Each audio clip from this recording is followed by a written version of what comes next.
बुलारी गाइए, मन यशोदा के लाला को बुलाइए, मन यशोदा के लाला को बुलाइए, मन गोविंद गोविंद गोविंद गोविंद गाइए, मन राधा के श्याम को बुलाइए, मन राधा के श्याम को बुलाइए, मन बनवारी बनवारी गाइए, मन बनवारी बनवारी गाइए,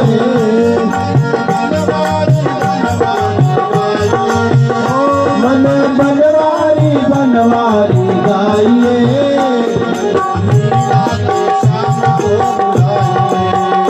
मन मीरा के श्याम को बुलाइए, मीरा के श्याम को बुलाइए, मन मीरा के श्याम को बुलाइए, मन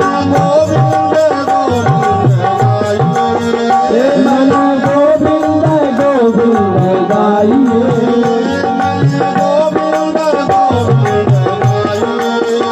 मन गोविंद गोविंद गाइए, मन सूर्य के श्याम को बुलाइए, मन सूर्य के श्याम को बुलाइए, तुलसी के राम को बुलाइए, मन तुलसी के राम को बुलाइए, मन गोविंद गोविंद गाइए, मन गोविंद गोविंद गाइए, मन गोविंद गोविंद गोविंद गाइए, मन गोविंद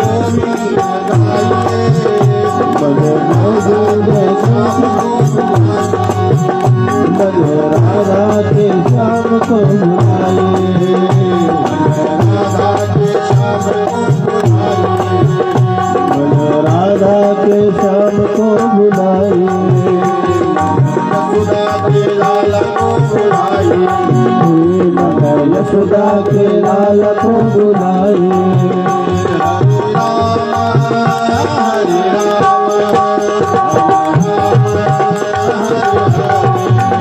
हरे राम हरे राम राम हरे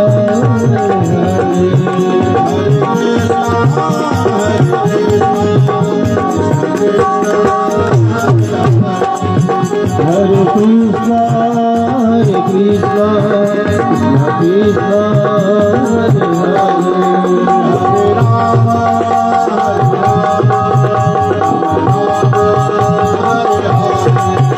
हरे राम हरे राम राम हरे हरे, हरे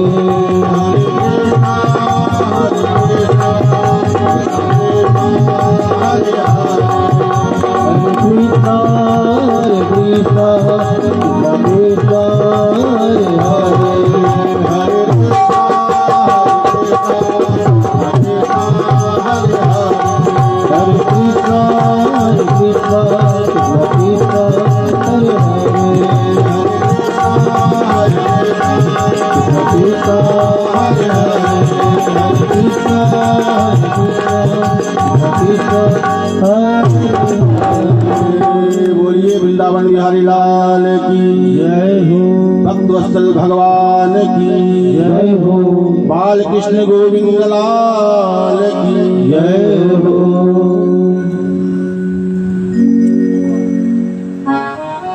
परम पुरुष कर्तुम अकर्तुम अन्यथा कर्तुम समर्थ भगवान नंद नंदन द्वारिकाधीश की परम कृपा से इस परम पावन पवित्रतम ज्येष्ठ मास के पावन पुनीत अवसर पर आपके दिव्य ग्राम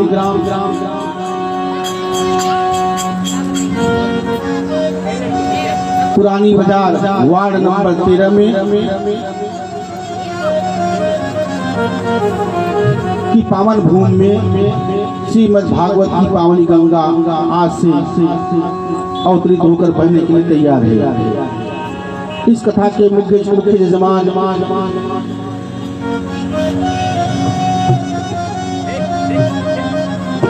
श्रीमती सुदामा देवी,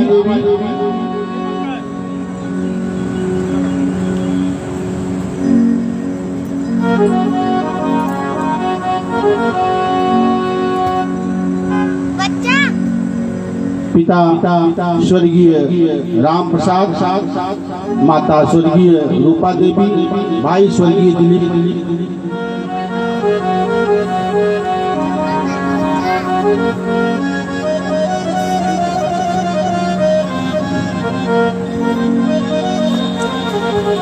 जिनके सिद्ध संकल्प से बड़ा दिव्य आयोजन होने जा रहा है, ऐसे श्री सुदामा देवी, पंडित श्री रघुनाथ शर्मा, इनके परिवारजन पवन शर्मा, पत्नी रजनी, राजकुमार, पत्नी दिलीप, पुत्री पिंकी, बहन रीना देवी और आनु देवी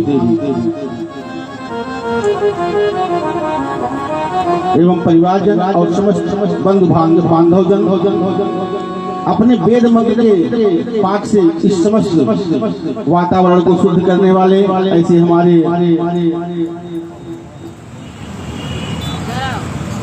यज्ञाचार्य पंडित प्रशांत तिवारी और आचार्य पंडित पंकज शुक्ला जी, माता सरस्वती की जिनके ऊपर महती कृपा है, ऐसे संगीत के मर्मज्ञ आंगन पर विवेक सिंह जी और हमारे बहुत प्रिय नितिन तिवारी जी और योगेंद्र मिश्रा जी,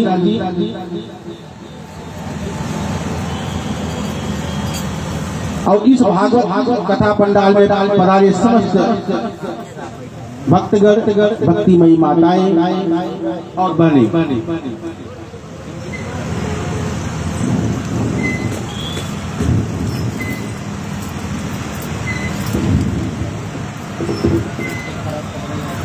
और हम सब बड़े ही भाग्यशाली हैं जो ऐसा अवसर मिला है, क्योंकि कोटि जन्म के पुण्य जब उदय हो एक बार, कोटि जन्म के पुण्य जब उदय हो एक संग, तब मिले मिटे मन की मलिनता, फिर भावे सत्संग। जब कई जन्मों का पुण्य एकत्रित होता है तब जाके अवसर प्राप्त होता है। ऐसे अपने कुल के भूषण पंडित श्री रघुनाथ जी शर्मा और श्रीमती बदामा देवी, जिनके अथक प्रयास से इस भागवत रूपी गंगा आज से 7 दिनों के लिए बहने जा रही है। भागवत में 4 अक्षर है, भागवत में 4 अक्षर हैं। भागवत, भा से भक्ति, ग से ज्ञान और व से वैराग और त से त्याग। भा के कहे से भाग खुल जाता है, ग के कहे से गुमान मिट जाता है, व के कहे से वर्ण होए हरि भक्तन में, और त के कहे से भव सिंधु तर जाता है। भासते सर्व वेदेषु गीयते नारदादभि, वदन्ति किस लोकेषु तरन्ति भवसागरा। भासते सर्वेदेषु, जिसका 4 वेदों में भाष्य हो, और गीयते नारदादभि, नारद जी ने जिसको गाया हो, वदन्ति किस लोकेषु, तीनों लोकों में जिसका वर्णन हो, और तरंती भवसागरा, भवसागर से पार करने वाली ऐसी है ये भागवत। और भागवत की कथा हर किसी को सहज में प्राप्त नहीं होती, भागवत की कथा हर किसी को सहज में प्राप्त नहीं होती। कृपा में भी जब कृपा की अति हो जाती है तब जाकर के भगवान की कृपा होती है, तब ऐसा अवसर प्राप्त होता है। अति हरि कृपा जाई पर हो, अति हरि कृपा जाई पर हो, अति हरि कृपा जाई पर हो, अति हरि कृपा जाई पर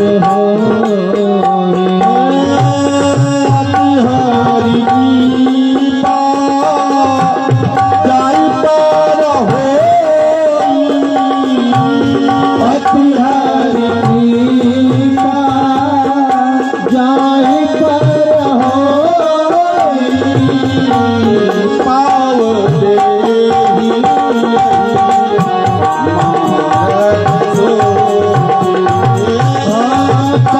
ही मारग सो, पावते यह मारग सो, पावते मारग सो, पावते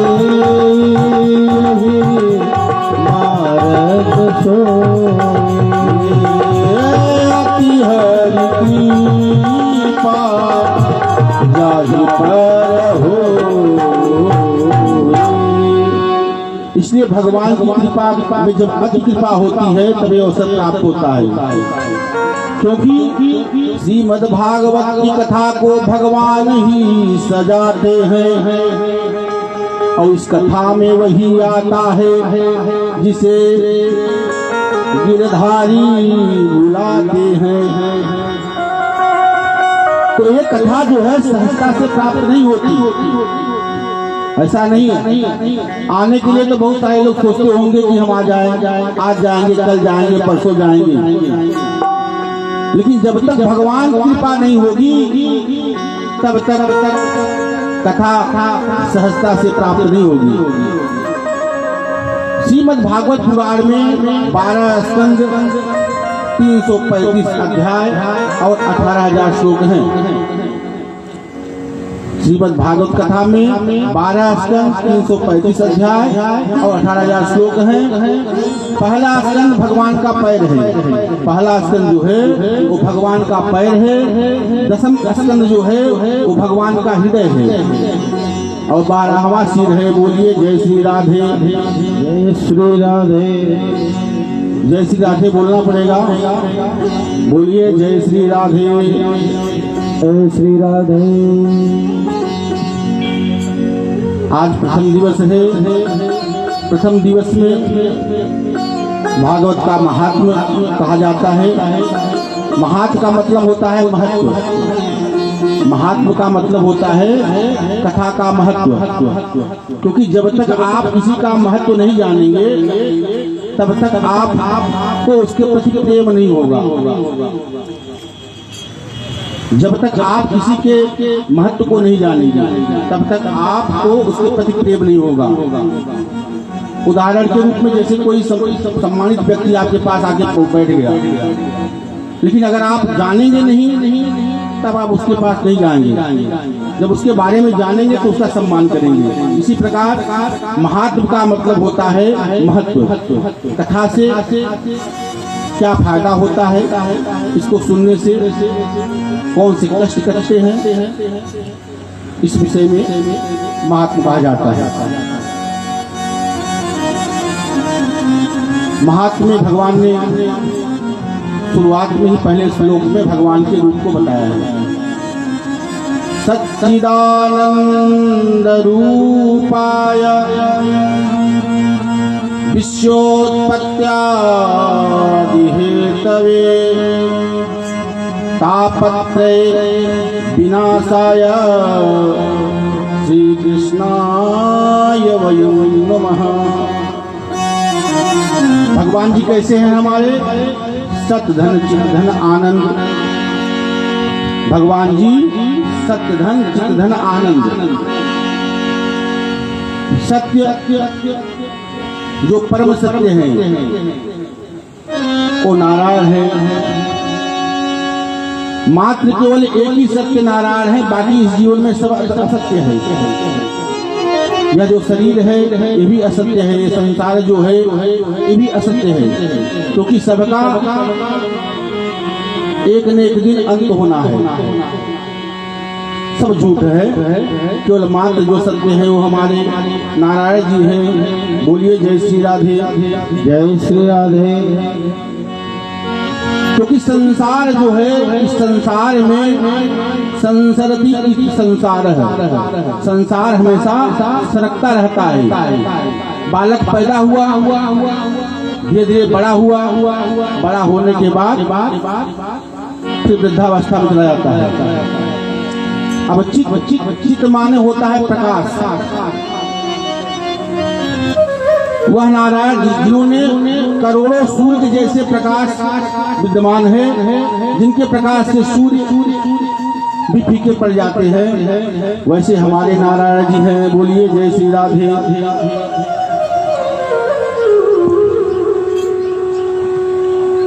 प्रकाश का तात्पर्य ये नहीं हुआ कि आपने घर में लाइट जला दिया उससे प्रकाश हो गया। भगवान का प्रकाश ऐसा है जो कि करोड़ों सूर्य के प्रकाश से भी ऊपर है। जिन्होंने सूर्य को बनाया वह तेज, वह प्रकाश केवल नारायण के पास है। आनंद, आनंद शब्द का कोई उल्टा आज तक नहीं बना। वह परमानंद केवल हमारे नारायण जी हैं। आनंद घट घट करे आनंदा, को नाम सच्चिदानंदा। तो ऐसे आनंद है, परमानंद सच्चिदानंद है। क्योंकि जन्म से बताया धराधाम सत्य है। जन्म से बताया धराधाम सत्य है।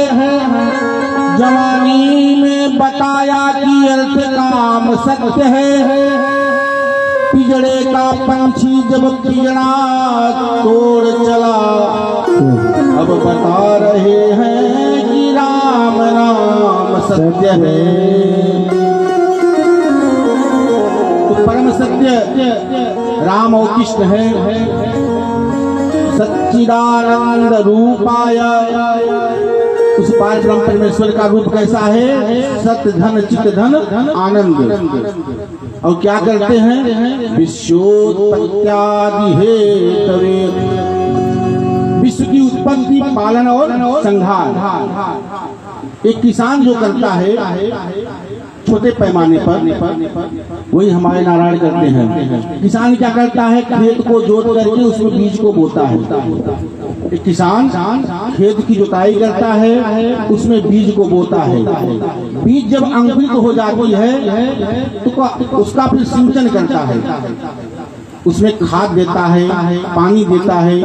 धीरे धीरे जो बीज है वो बढ़ करके उसमें फल आने लगते हैं।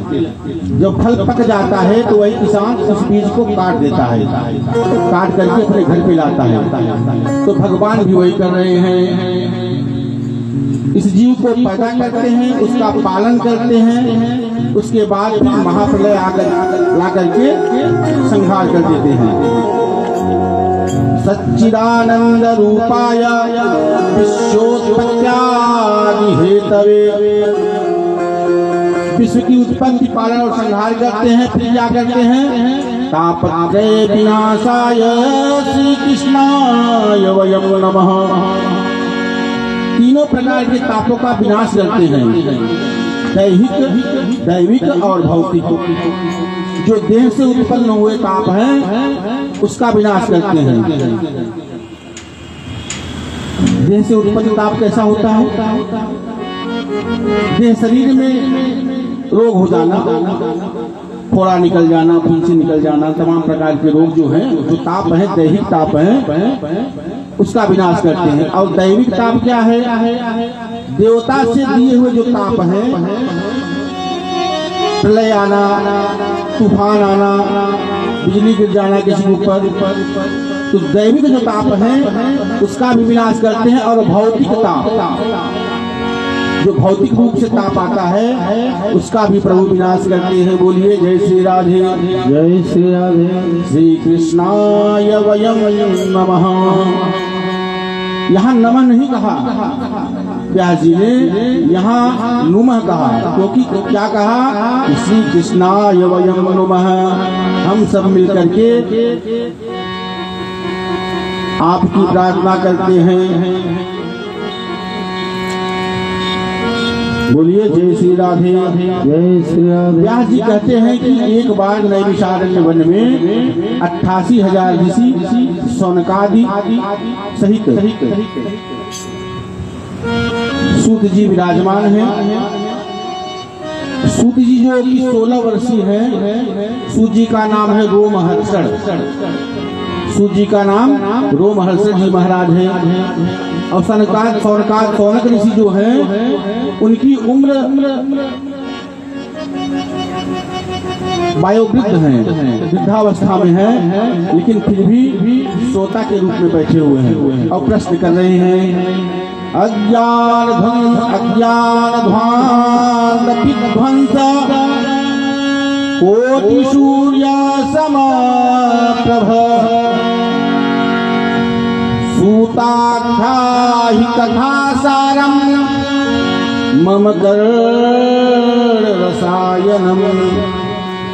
सूत जी ने कहा कि सूताख्याहि कथा सारम मम कर्ण रसायनम, जो मेरे कानों को रसायन पैदा करे, प्राप्त हो मेरे कानों में, जिससे रसायन प्राप्त हो।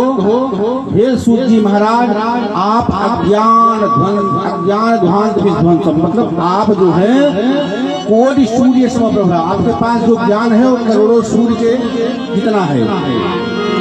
आपके पास जो ज्ञान है वो करोड़ों सूर्य के जितना है, उसमें से आप जो है एक किरण का ज्ञान हमारे ऊपर डाल दीजिए, जिससे हमारा कल्याण हो जाए। आप एक किरण का ज्ञान जो है हमारे हृदय पर डाल दीजिए। और हम जानना चाहते हैं कि भक्ति, ज्ञान और वैराग्य को बढ़ाने वाला ऐसा कौन सा उपाय है जिसके करने से प्राणी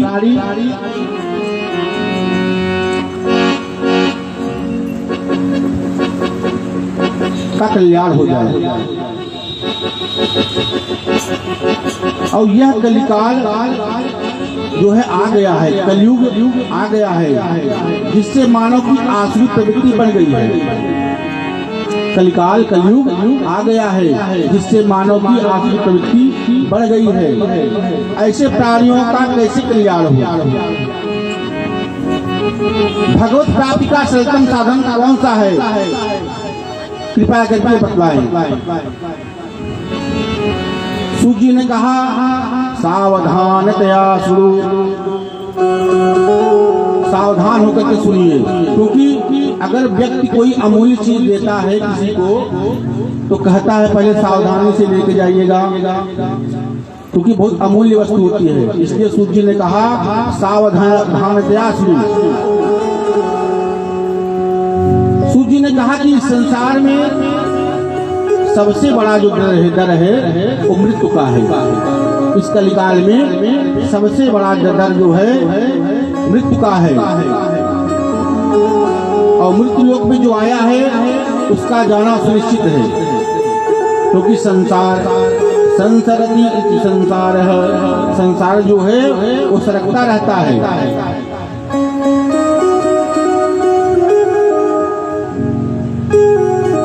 इस संसार भय को समाप्त करने के लिए महाभागवत श्री सुखदेव जी महाराज ने श्रीमद् भागवत संहिता का कलिकाल में प्रकट किया।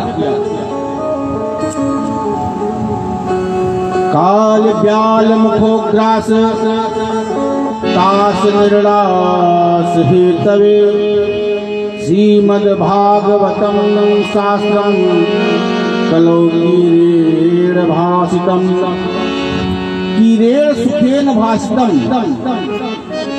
कीरेण सुखेन भाषितम। तोता बहुत मीठा बोलता है, किंतु बोलता वही है जो उसे सिखाया जाता है। तो परम भागवत श्री सुखदेव जी महाराज आज राजा परीक्षित को जो 7 दिन में उनको मृत्यु का श्राप मिला था, जो भय था, उसको दूर करने के लिए श्रीमद् भागवत की कथा सुनाना प्रारंभ किए। इतने में देवता लोग आ गए। सुधा कुंभ गृहीत्वै देवास्तत्र समागमम्। देवता लोग जो आए सुधा कुंभ लेकर के आए। अमृत का जो कलश था देवता लोग सुखदेव जी के पास लाए और कहा कि हे सुखदेव जी महाराज, ये सुधा कुंभ जो है, अमृत जो है, ये आप परीक्षित जी को पिला दीजिए, इसके बदले में हमें भागवत कथा सुना दीजिए।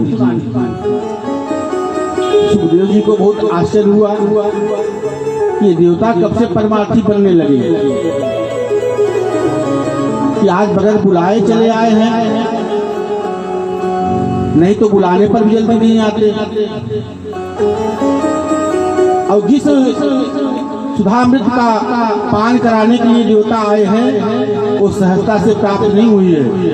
समुद्र मंथन करने पर 14वां रत्न जो था वो अमृत प्राप्त हुआ था।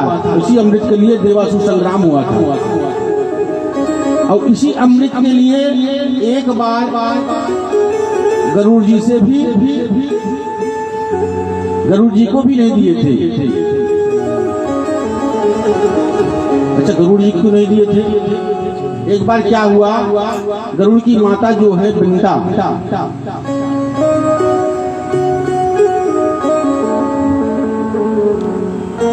वह कद्रू से शर्त लगा करके हार गई थी। कद्रू कौन है? सर्पों की माता है।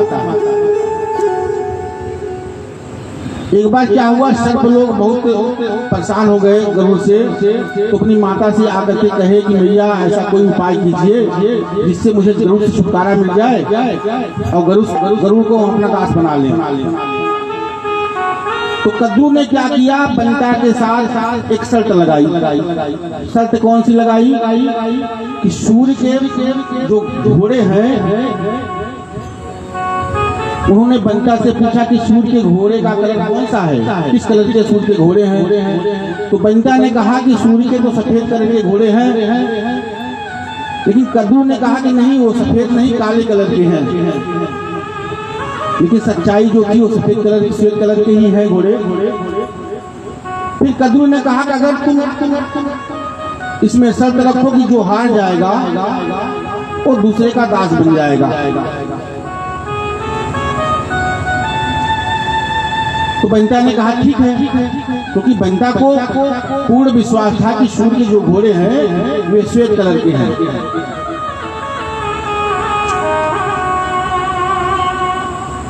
तो बनिता ने छल किया, छल करके कहा, अपने पुत्रों से कहा कि तुम जाकर के घोड़े के ऊपर जितने सांप हो सब से फंस जाओ, जिससे घोड़े का जो कलर हो काला हो जाए। तो जितने सर्प थे सब जाकर के सूर्य के घोड़े पे चिपक गए, लपेट करके बैठ गए। तो घोड़े का जो श्वेत कलर था वो काला हो गया। कद्रू ने बनिता से कहा कि देखो सूर्य के जो घोड़े हैं वे काले कलर के हैं, अब तुम शर्त हार गई। सीता को बनिता को बहुत आश्चर्य हुआ, लेकिन फिर भी देखा जो प्रत्यक्ष दिखाई पड़ रहा है उसमें कैसा संशय। उसने मान लिया और कद्रू की दासत्व को तक स्वीकार कर लिया।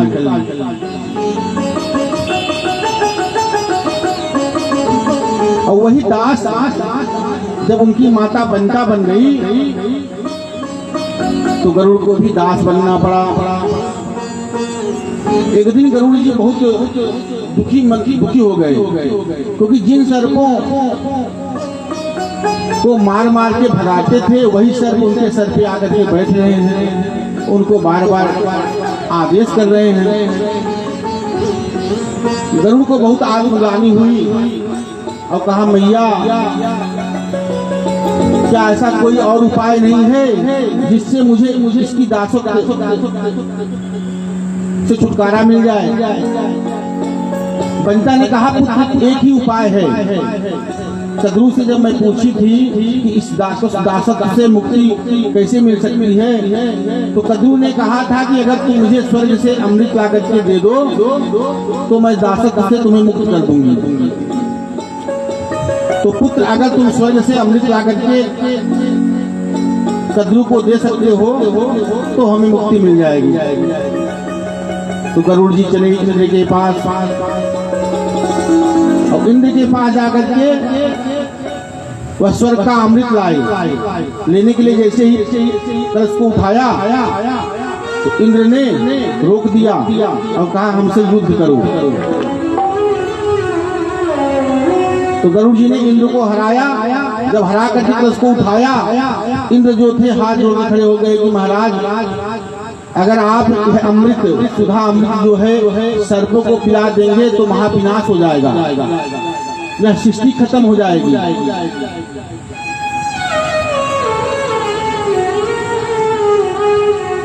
तो आपस में विचार किया। गरुड़ ने कहा कि मुझे तो अमृत देना ही पड़ेगा क्योंकि मुझे दासत्व से मुक्ति चाहिए और मैंने मैया को वचन दे दिया है। तो इंद्र ने कहा ठीक है तुम अपना वचन निभाओ, मैं अपना वचन निभाता हूँ। इंद्र ने कहा कि तुम जाकर के अपनी मैया को सुधा अमृत दो और तुम्हारी मैया जब कद्रू को देंगी उसके बाद हम उसको छीन करके लेके चले आएंगे। तो गरुड़ जैसे ही अपनी मैया को दिए, मैया ने जैसे कद्रू को दिया, कद्रू ने दासत्व से मुक्ति दी, तुरंत इंद्र आए और उस सुधा अमृत को उठा करके चले गए। आज वही देवता उस अमृत को बगैर मांगे स्वयं ला करके दे रहे हैं। लेकिन देवता जब देवताओं ने अपना विचार रखा तो सुखदेव जी को बहुत हंसी आ गई। सुखदेव जी ने कहा, जब सुखदेव देवताओं ने अपना प्रस्ताव रखा सुखदेव जी ने बहुत जोर जोर से हंस करके बोला, अरे ठगियों तुम्हारे आते ही मैं समझ गया कि तुम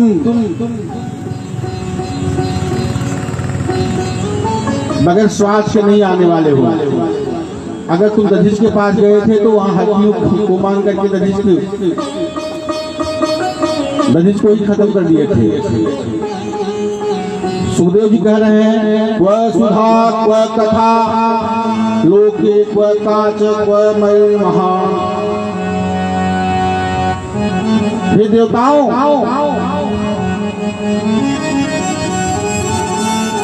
यह तुम्हारा कांच का टुकड़ा देकर बदले में मैं करोड़ों की कीमत का बहुमूल्य मणि तुम्हें देने वाला नहीं हूँ, और डांट करके भगा दिया। इंद्र सोचिए कि ये जो कथामृत है वो स्वर्ग के लिए भी सहजता से प्राप्त होने वाला नहीं है। यह केवल मृत्यु लोक में ही सहजता से प्राप्त होने वाला यह अमृत है। स्वर्ग का जो अमृत है जब तक आपके पास पुण्य है तब तक आप स्वर्ग में स्वर्ग का भोग कर सकते हो। जैसे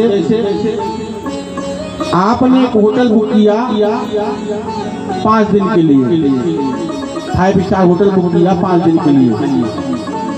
तो 5 दिन जैसे आप होटल में पहुंचे तो वहां वेटर आया, गेट खोला, आपका स्वागत किया, आपको आपका सामान उठाया, विधिवत आपको रूम में लेके गया और वहां पहुंचने के बाद आपकी सेवा की और कहा कि कोई भी जरूरत पड़े आप तुरंत ऑर्डर कर दीजिएगा, सारी व्यवस्था मैं आपको दे दूंगा।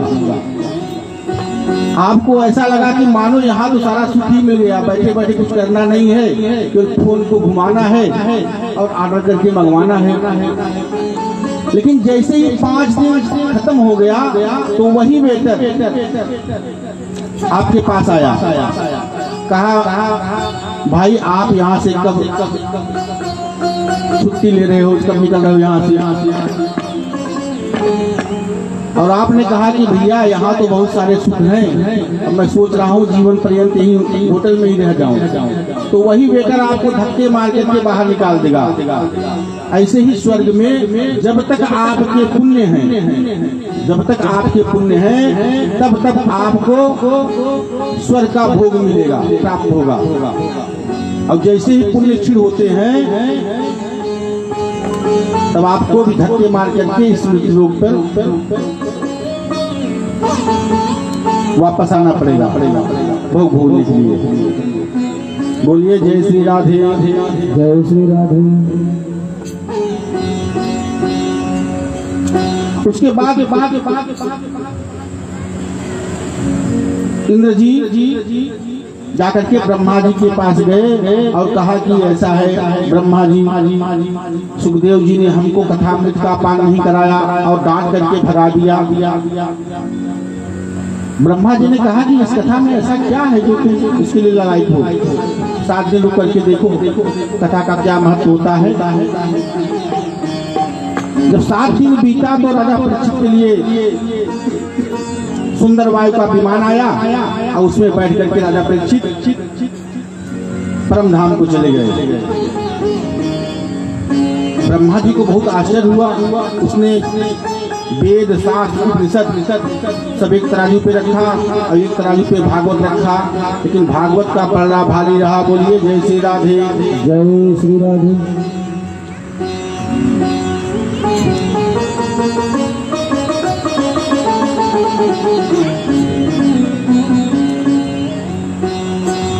एकदा ही विशालायाम, सूत जी कहते हैं फिर सूत जी से सनकादि ऋषियों ने प्रश्न किया।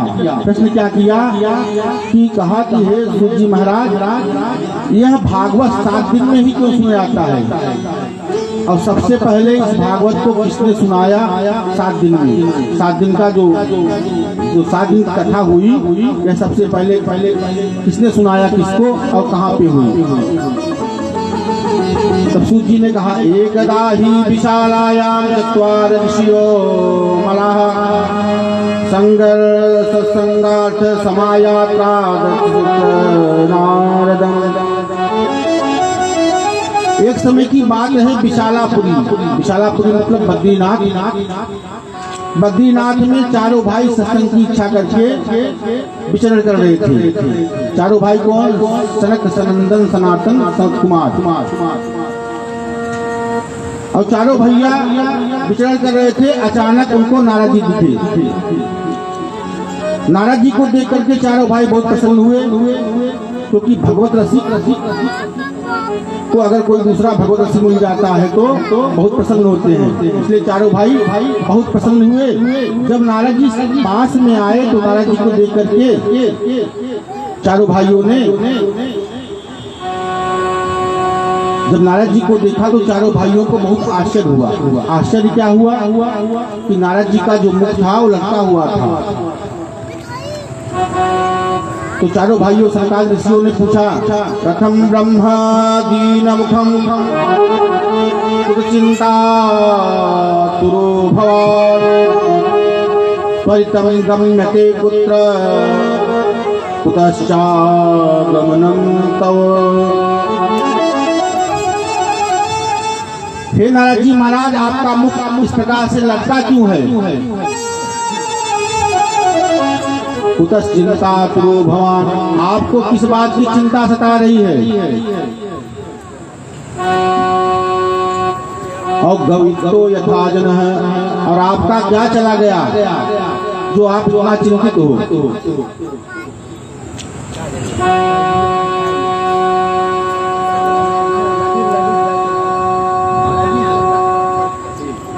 नारद जी ने कहा कि ये बड़े भैया,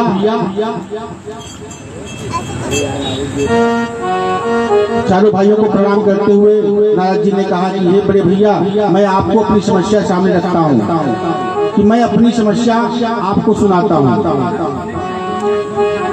एक बार मुझे पृथ्वी पर सत्संग करने की इच्छा जागृत हुई तो मैं पृथ्वी पर आकर के हर जगह घुमा, कोई तीर्थ भी नहीं छोड़ा। पुष्करम च प्रयागम च काशी गोदावरी तथा हरि क्षेत्रम कुरुक्षेत्रम श्रीरंगम सेतु बंधनम। मैं पुष्कर गया, प्रयाग गया, काशी गया, गोदावरी गया, हरि क्षेत्र गया, कुरुक्षेत्र गया, श्री रंगनाथ गया और सेतु बंधनम रामेश्वरम भी गया, लेकिन मेरे मन को कहीं शांति प्राप्त नहीं हुई, कहीं शांति नहीं मिली।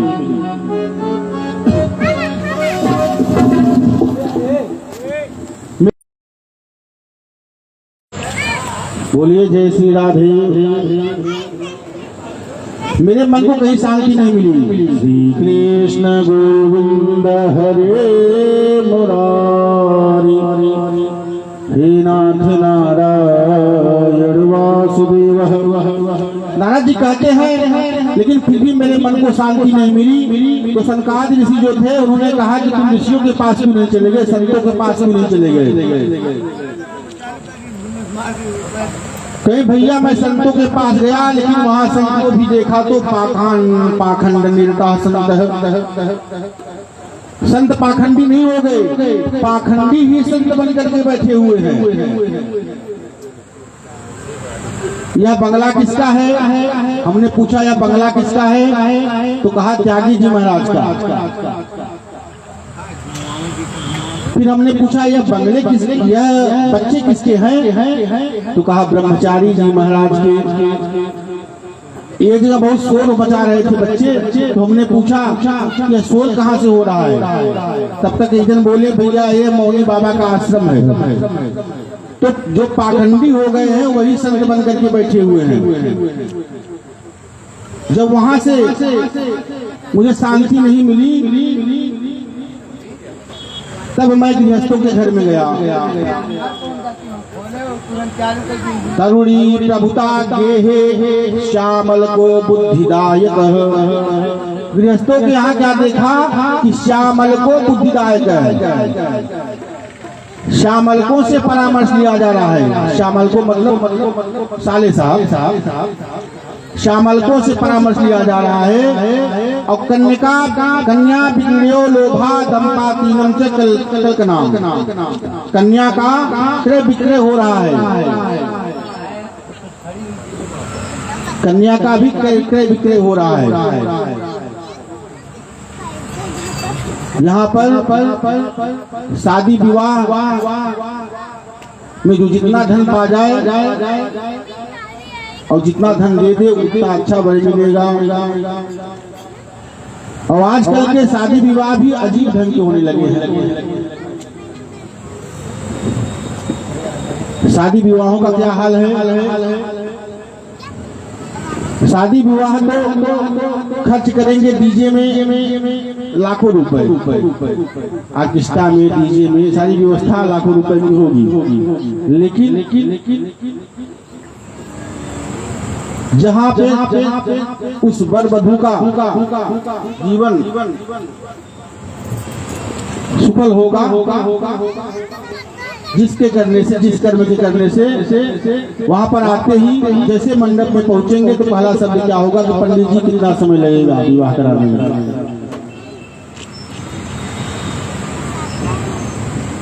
तो आजकल के विवाह जिस प्रकार से हो रहे हैं उसी प्रकार से चल भी रहे हैं। और पंडित जी बेचारे गायत्री मंत्र का पाठ करने वाले ब्राह्मण जो दिन भर गायत्री मंत्र का पाठ करते हैं। और गायत्री मंत्र जो है वो महामंत्र है। गायत्री मंत्र ब्राह्मणों का ब्राह्मणत्व दिलाने वाला मंत्र है। और यह गायत्री मंत्र के प्रचारक जो है महर्षि विश्वामित्र जी हैं। विश्वामित्र जी जिस प्रकार से रामचंद्र जी यज्ञ से उत्पन्न हुए थे, उसी प्रकार से महर्षि विश्वामित्र जी का भी जन्म खिल से ही हुआ था। जिस प्रकार से राम जी का जन्म खीर खाने से हुआ था, उसी प्रकार से विश्वामित्र का भी जन्म खीर खाने से हुआ था। विश्वामित्र जी कौन थे?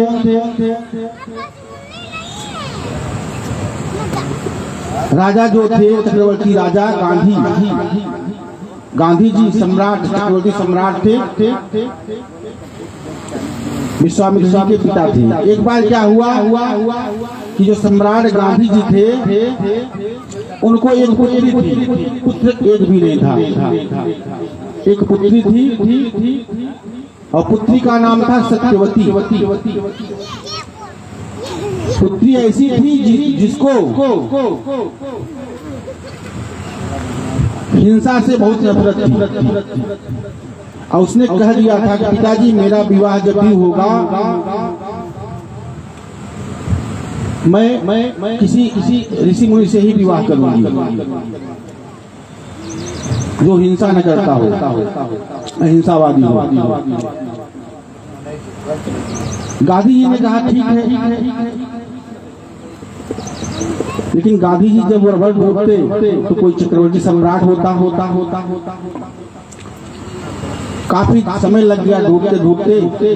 एक बार गांधी जी के नजर में ऋचिक ऋषि जी आ गए। ऋचिक ऋषि जी जो थे वो रसायन विद्या के मर्मज्ञ थे, प्रकांड विद्वान थे और ऋचिक ऋषि के साथ सत्यवती का विवाह कर दिया। सत्यवती का जब विवाह हुआ कुछ समय बीता तो एक बार ऋषि जी ने कहा कि देवी अब मैं तुम्हें पुत्र प्राप्ति के लिए पुत्रेष्टि यज्ञ करने के लिए सोच रहा हूँ। अच्छा, उसी समय सत्यवती अपने मायके आने के लिए सोच रही थी। मायके में आई, अपनी माता से कहा कि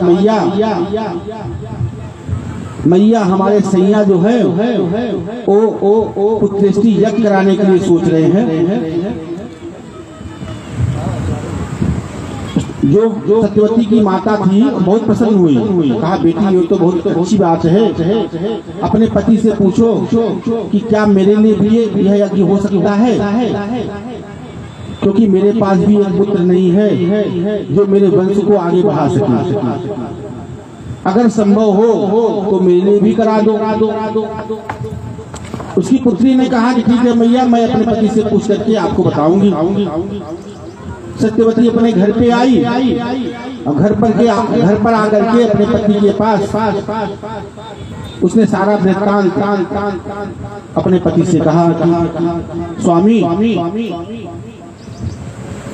मेरी मैया बहुत दुखी है क्योंकि उनके वंश को आगे बढ़ाने वाला कोई है नहीं। तो उनके मन में भी हो रहा है कि मेरे लिए भी एक पुत्र की यज्ञ करा दें आप। अगर पुत्रेष्टि यज्ञ मेरे लिए भी हो जाए तो अति उत्तम हो जाए, मेरा कल्याण हो जाए, मेरे वंश को आगे बढ़ाने वाला मिल जाएगा। ऋषि जी ने कहा कि ठीक है, जैसे तुम्हारे लिए करूंगा वैसे तुम्हारी मम्मी के लिए भी कर दूंगा, माता जी के लिए भी कर दूंगा। तो यज्ञ प्रारंभ हुआ। माता और पुत्री के लिए ऋषि जी ने यज्ञ प्रारंभ किया। यज्ञ जब संपन्न हो गया तो 2 कटोरा खीर उत्पन्न हुआ यज्ञ से। एक कटोरा खीर सत्यवती के लिए, एक कटोरा खीर सत्यवती की माता के लिए। ऋषि जी ने उनकी माता और सत्यवती को बुलाया और खीर को दे दिया। कहा कि ये तुम्हारा खीर है और ये तुम्हारा खीर है, लेकिन इसको अभी नहीं पाना है। रात को इसको तुम बाहर रखो, रात भर चांद की चांदनी इस पे पड़े, तब इसमें वो तेज आएगा, फिर सुबह इसको पाना। दोनों ने वैसा किया। रात को चांदनी में खीर को रखा, लेकिन जो सत्यवती की माता थी उसके मन में पाप आ गया। सत्यवती की जो माता थी, गांधी की जो पत्नी थी, उनके मन में पाप आ गया। उन्होंने सोचा कि पुत्री जो है, ऋषि जो है, जो मेरे जामाता हैं, वो अपने लिए अच्छा वाला खीर बनाए होंगे और मेरे लिए साधारण वाला खीर बना करके रख दिए होंगे। सत्यवती की माता के मन में पाप आ गया और उन्होंने रात को ही खीर बदल दिया। जो सत्यवती का खीर था उसको अपने पास रख लिया, अपना खीर जो था वो सत्यवती जी के पास रख दिया। सुबह हुई, दोनों माँ पुत्री खीर के पास पहुंची और दोनों ने खीर को पा लिया। खीर को पाने के बाद दोनों गर्भवती हुई। जब खीर को पाया, खीर को पाने के बाद जब दोनों गर्भवती हो गई तो एक दिन ऋषि जी ने अपनी पत्नी को बड़े ध्यान से देखा। जब ध्यान से देखा तो अपनी पत्नी के मस्तक का रेखा पढ़ा, उनको बहुत आश्चर्य हुआ। उन्होंने कहा हमने तो ऐसा खीर बनाया नहीं था जो तुमने पा लिया है। अपनी माता को बुलाओ। सत्यवती अपनी माता को बुला कर के लाई और ऋषि जी जब दोनों माता पुत्री को देखे तो सारा वृत्तांत समझ के ध्यान लगा करके फिर कहा माता जी ने आपने छल क्यों किया। उसकी माता लगी रोने, कहा कि ऐसा है जामाता पुत्र, मेरे मन में पाप आ गया था। मुझे क्या लगा कि आपने अपने लिए अच्छा वाला खीर बनाया होगा और मेरे लिए हल्का वाला खीर बनाया होगा, इसलिए मैंने खीर की अदला बदली कर दी। ऋषि जी ने हंस करके कहा कि मैया मैंने तुम्हारे लिए सम्राट वाला खीर बनाया था, तुम्हारे लिए सम्राट वाला खीर बनाया था और अपने लिए ऋषि वाला खीर बनाया था, परंतु आपने अदला बदली करके सब गड़बड़ कर दिया। सत्यवती लगी जोर जोर से रोने कि मुझे सम्राट जैसा पुत्र नहीं चाहिए, मैं आत्महत्या कर लूंगी। अगर मुझे पुत्र पैदा हुआ तो मैं आत्महत्या कर लूंगी, आत्मदाह कर लूंगी। लगी फूट फूट कर रोने। लेकिन ऋषि जी ने समझाया कि ऐसा है देवी, मैं अपने मंत्र शक्ति से तुम्हारे खीर का जो अदला बदली हुआ उसको मैं ठीक कर दूंगा। अपनी पत्नी को समझाया। धीरे समय हुआ, गाधी को पुत्र हुआ जो कि विश्वामित्र के रूप में जन्म लिए। चक्रवर्ती सम्राट होकर के भी अंत में वह सब कुछ त्याग करके ब्रह्मऋषि बन गए। और इधर जमदग्नि ऋषि हुए जिनके पुत्र परशुराम जी हुए। बोलिए जय श्री राधे राधे राधे।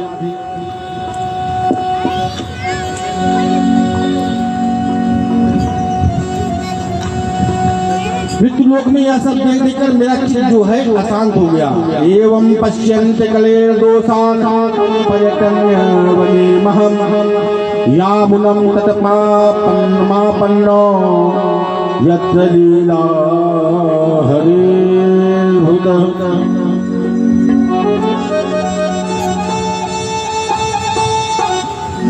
मेरा जो चित्त था एकदम अशांत हो गया। ऐसा विचार करके मैं सीधा यमुना तट पर वृंदावन धाम में जा पहुंचा। जब मेरा हर जगह से चित्त था अशांत हो गया तो मेरे मन में विचार हुआ अब मैं वृंदावन चल करके देखूं। अब वृंदावन में जैसे ही पहुंचा तो क्या देखा कि एक तरुणी स्त्री जो है वह रुदन कर रही है। नवयुवती स्त्री जो है वह रुदन कर रही है और उसके सामने दो बुढ़े जो है अचेत अवस्था में खड़े हुए लेटे हुए हैं और उसके चारों तरफ कई देवियां बैठी हुई हैं। एक बात तो मेरे मन में विचार हुआ, चल करके पूछूं कि देवी तुम क्यों रुदन कर रही हो, क्या हुआ। फिर मैंने सोचा अगर मैं जाऊं पूछूं तो कह रहे हैं बाबा तुमसे क्या मतलब, तुम यहाँ औरतों के बीच में आ गए। तो नारद जी के मन में ऐसा हुआ कि वापस जाने लगे। जैसे ही नारद जी जाने लगे फिर वही स्त्री ने कहा भो भो साधु क्षणं तिष्ठ मच्चिन्तामपि नाशयः दर्शनं तव लोकस्य सर्वथा गहरं परम। भो भो साधु, हे साधु आप कहाँ जा रहे हैं? हे नारद जी आप कहाँ जा रहे हैं? मेरे चिंता का नाश करिए, मेरे कष्ट को हरिए, और आपके दर्शन मात्र से ही सारे कष्ट दूर हो जाएंगे। फिर नारद जी ने पूछा कि हे स्त्री वद देवी सवितारम तो स्वस्थ दुखस्य कारणम, तुम्हारे दुख का कारण कौन क्या है? यह हमको विस्तार से बताओ। जब मैंने उस देवी से के प्रति सहानुभूति करके पूछा तो वह देवी कही अहं भक्तरती ख्याता इमो में तनयो मतो ज्ञान वैराग्य नामानो काल योगे नजर जरिए।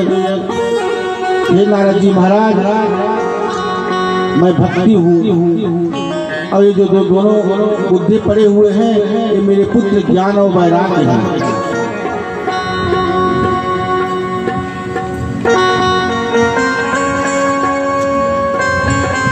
हमने सुना है संतों का संग पा करके सारे कष्ट दूर हो जाते हैं।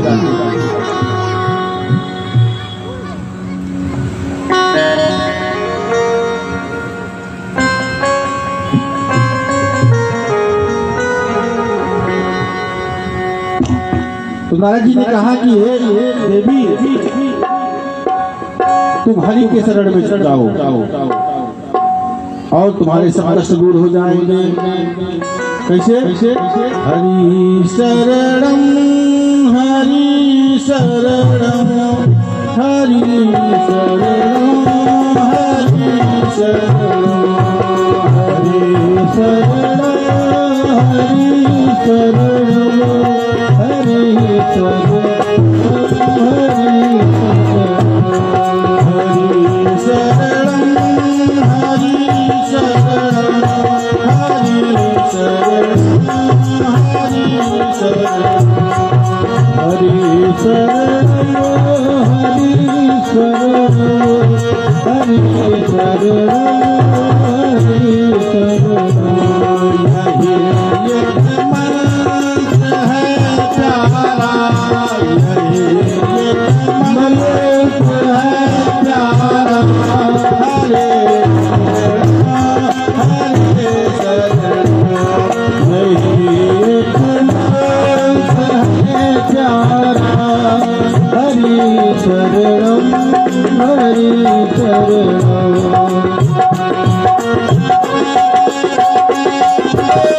शरणम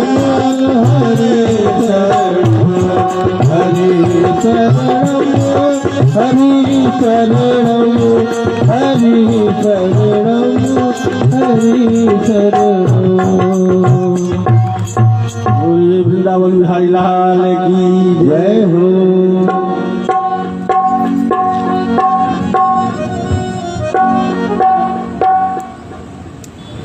फिर भक्ति महारानी ने पूछा कि हे नारद जी, जब कलयुग में इतना पाप था तो ये आया क्यों? जब इतना कलयुग में अवगुण था तो ये कैसे आ गया यहाँ पे? तो नारद जी ने कहा कि जब भगवान इस धराधाम को छोड़ के जैसे गए परम धाम में तो कलयुग का आगमन हुआ। बोलिए जय श्री राधे। जय श्री राधे। और कलयुग ऐसे नहीं आया। परीक्षित जी ने इस कलयुग के अंदर एक ऐसा गुण देखा जिसके लिए परीक्षित जी इस कलयुग को आने दिए। यत् फलमो नास्ति तपसा, यत् फलम नास्ति तपसा न योगेन समाधिना, तत्फलम लभते सम्यक् कलौ केशव कीर्तनात्।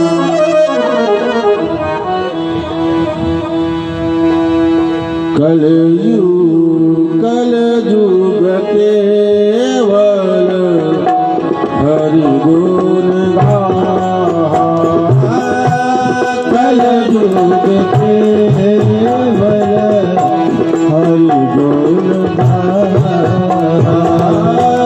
कलयुग केवल हरि गुण गाहा,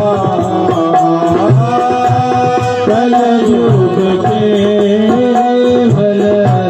हरि गुण गाहा, कलयुग केवल हरि गुण गाहा, कलयुग केवल हरि गुण गाहा, गावत नर पार वही भव पार, गावत नर पार वही भव पार,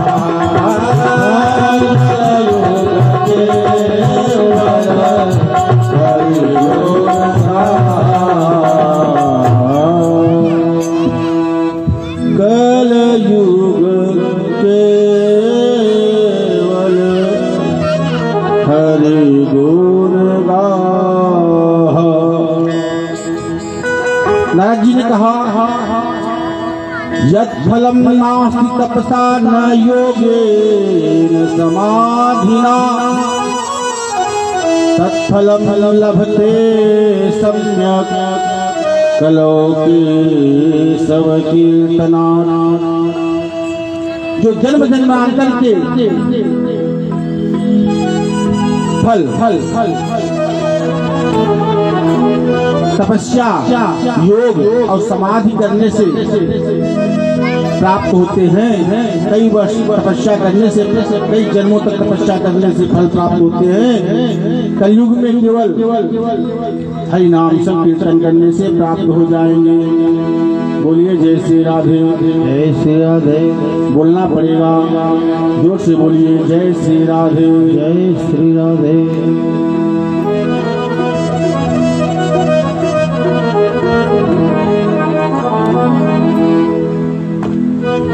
सुखदेव जी जैसे निष्काम परमहंसों का यह धन क्या है?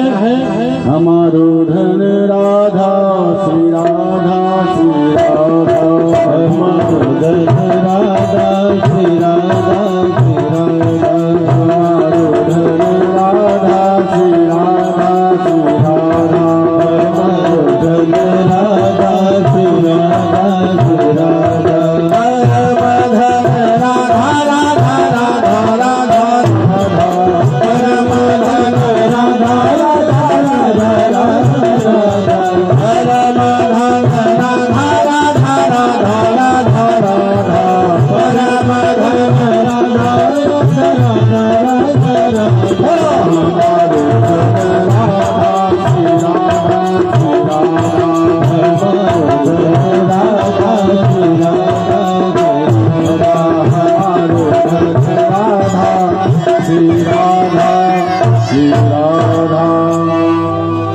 भक्ति महारानी ने बड़ा ही अच्छा वंदन किया नारद जी का। जयति जगति माया, जयति जगति माया, यस्य कायाधवस्ते वचन रचनमेकं केवलं चाकलभ्य। जयति जगति माया, यस्य कायाधवस्ते वचन रचनमेकं केवलं चाकलभ्य। जयति जगति माया, यस्य कायाधवस्ते वचन रचनमेकं केवलं चाकलभ्य। जयति जगति माया। ध्रुवपदमपि यातो पातो सकल कुशलपात्रं ब्रह्मपुत्रं नतास्मि। ध्रुवपदमपि यातो पातो। जयति जगति माया, जगति माया, यस्य कायाधवस्ते वचन रचनमेकं केवलं चाकलभ्य। जयति जगति माया, यस्य कायाधवस्ते वचन रचनमेकं केवलं चाकलभ्य। ध्रुवपदमपि यातो पातो ध्रुवोऽयं सकल कुशलपात्रं ब्रह्मपुत्रं नतास्मि। ध्रुवपदमपि यातो पातो ध्रुवोऽयं सकल कुशलपात्रं ब्रह्मपुत्रं नतास्मि। जयति जगति माया, यस्य कायाधवस्ते वचन रचनमेकं केवलं चाकलभ्य। वचन रचनमेकं केवलं चाकलभ्य। भक्ति के परम आचार्य बन गए। आपके अनुग्रह को प्राप्त करके कायाधवस्ते, कयाधु के पुत्र जो परीक्षित जी थे, आपके मंत्र से ही उनका उद्धार हो गया। आपके गुरु के मंत्र की प्राप्ति से कयाधु का उद्धार हो गया। और कृपा तो ध्रुवं, आपकी कृपा ध्रुव पर पड़ी तो परम धाम को प्राप्त हो गए। ऐसे ही हे नारद जी महाराज, हमारे ऊपर भी कृपा दृष्टि डालिए।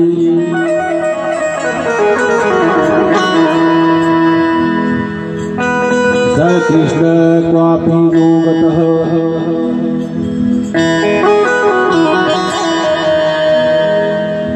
नारद जी बहुत गदगद हो गए। भक्ति ने जब इनका वंदन किया तो नारद जी उठे, बहुत गदगद हो गए और कहा कि हे भक्ति महारानी,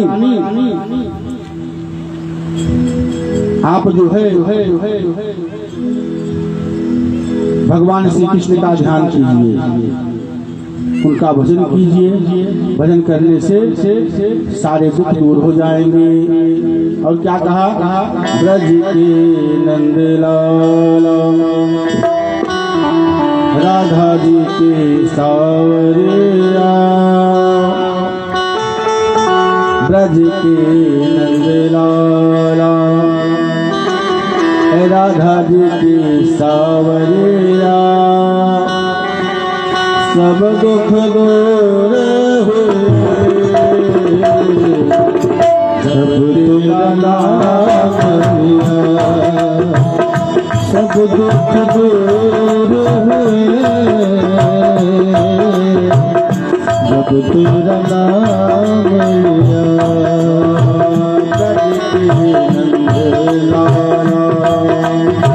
राधा जी के ब्रज के नंदलाला, राधा जी के सावरिया। सब दुख दूर हुए जब तेरा नाम लिया। सब दुख दूर हुए जब तेरा नाम लिया।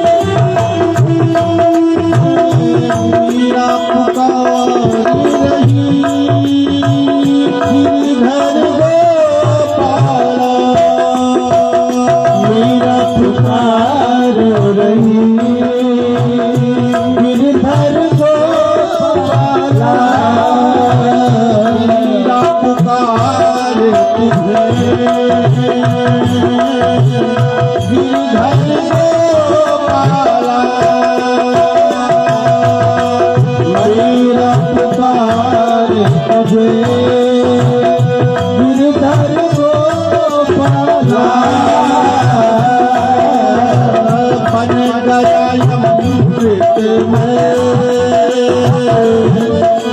किसी का भरा प्याला बन गया अमृत में किसका भरा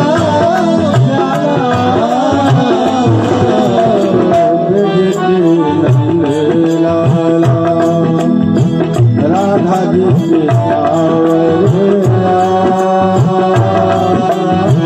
सब दुख दूर हुए जब तेरा नाम लिया ब्रज के मंगला राधा के सावरिया सब दुख दूर हुए जब तेरा नाम लिया सब दुख दूर हुए जब तेरा नाम लिया सब दुख दूर हुए जब तेरा नाम लिया जब तेरे गोकुल में आई खुदा भारे जब तेरे गोकुल में आई खुदा एक इशारे हरी खुदा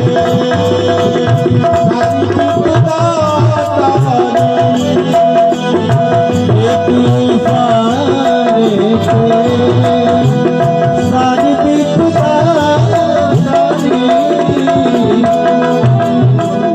मुड़ गया गोवर्धन जिसे तुमने थाम लिया मुड़ गया गोवर्धन जिसे तुमने थाम लिया सब दुख दूर हुए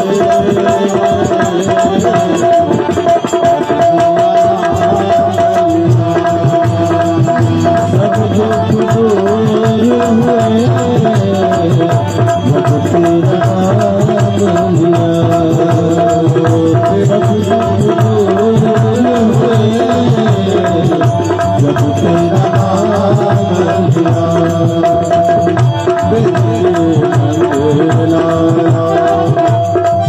राधा जी के सावरिया सब दुख दूर हुए जब तेरा नाम लिया सब दुख दूर हुए जब तेरा नाम लिया सब दुख दूर हुए जब तेरा नाम लिया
मन मंदिर में राम कथा रचना, मेरे मन मंदिर में रास रचाओ रसिया, अब दुख दूर होए,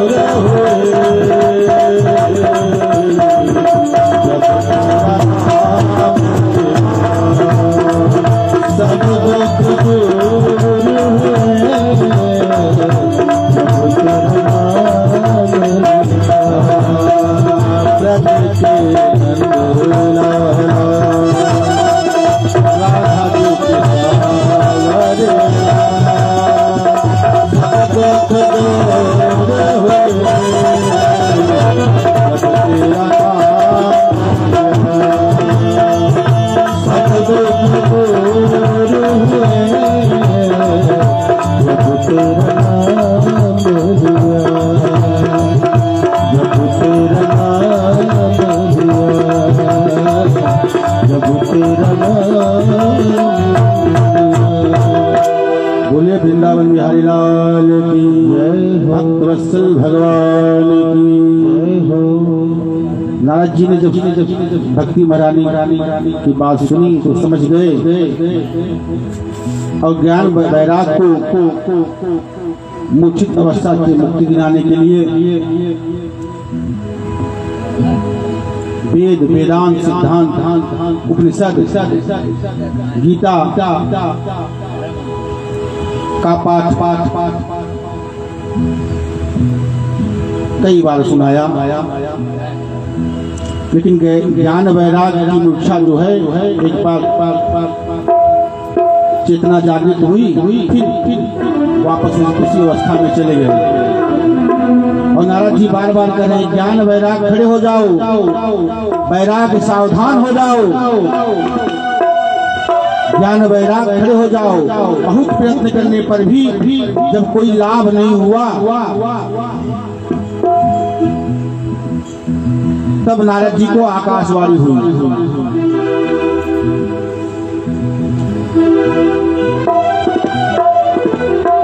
हे नारद जी सत्कर्म करो। तो नारद जी ने कहा कि अब तक मैं क्या कर रहा था, अब तक तो मैं सत्कर्म ही कर रहा था। उनको वेद वेदांत सिद्धांत उपनिषद सबका पाठ सुनाया, भगवत गीता सुनाई, तो सत्कर्म ही हुआ। फिर भी नारद जी ने कहा कि ठीक है, अगर आकाशवाणी हो रही है तो सत्कर्म पूछ लेता हूँ। तो नारद जी ने कहा कि सत्कर्म कहाँ मिलेगा, कहाँ प्राप्त होगा। फिर आकाशवाणी हुई कि सत्कर्म जो है तुम्हें संतों के पास से मिलेगा। नारद जी सर पे हाथ मारे, राम राम राम राम। अभी हमने संतों से ही मुलाकात करके तो यहाँ आए हैं।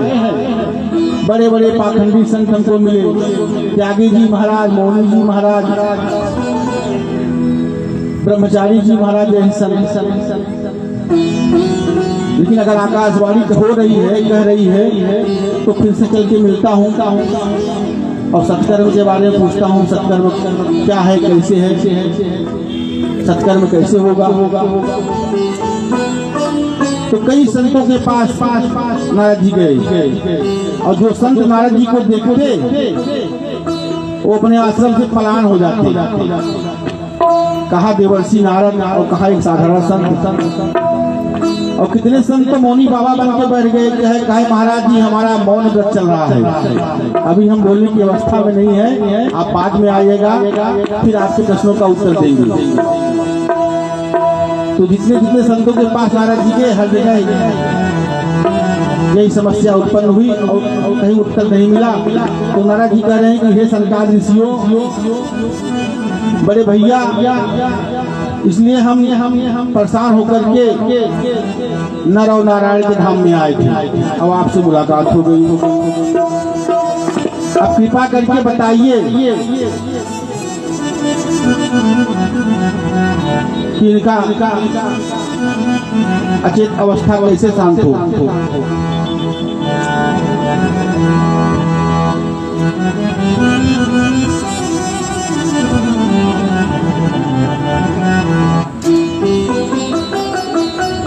नारद जी ने कहा माम चिंताम कुरु देवर्षे हर्षे चित्ते समावह उपाय सुखा साध्योत्र वर्तते पुर एव हि। सनकादिक ऋषियों ने कहा कि हे नारद जी, ये तो बहुत साधारण सी बात है। इनकी अचेत अवस्था तुरंत शांत हो जाएगी, अचेत अवस्था से मुक्ति मिल जाएगी। ये भी युवा होकर के ताबा खैया करके नाचने लगेंगे। नारद जी बड़े प्रसन्न हुए कि डॉक्टर साहब हमें मिल गए हैं और रोग भी पता लगा लिए हैं, अब केवल दवा लेने की जरूरत है। फिर नारद जी ने पूछा कि भैया इनकी औषधि क्या है जिसको करने से यह खड़े हो जाएंगे। सनकादिक ऋषियों ने कहा श्रीमद् भागवतालापः सतुगीत सुकादिभिः। हे नारद जी महाराज, श्रीमद् भागवतालाप है, श्रीमद् भागवता के आलाप से यह मूर्छा से इनकी मूर्छा समाप्त हो जाएगी।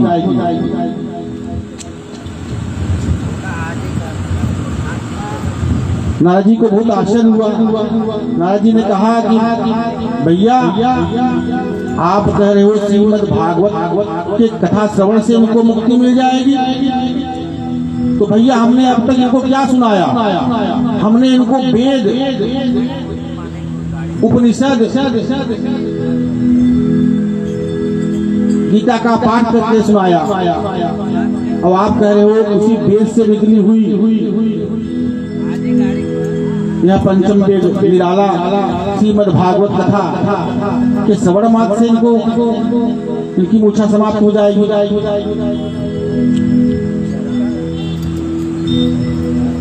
सनकादिक ऋषि मुस्कुराने लगे,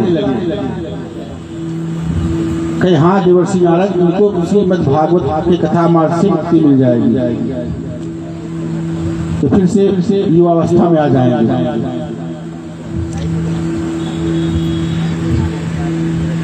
तब सनकादिक ऋषियों ने नारद जी को समझाया कि आम का मीठा फल